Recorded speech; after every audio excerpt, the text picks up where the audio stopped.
how to turn on aim assist in Fortnite on PlayStation 5. You just want to load up Fortnite and then go into the options.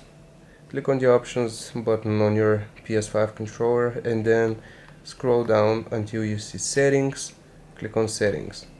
Okay, so from here we want to navigate to the controller section here, so click on controller and then scroll down until you see the advanced mode here. So use advanced options, you want to click on X and turn this on. Just confirm with X.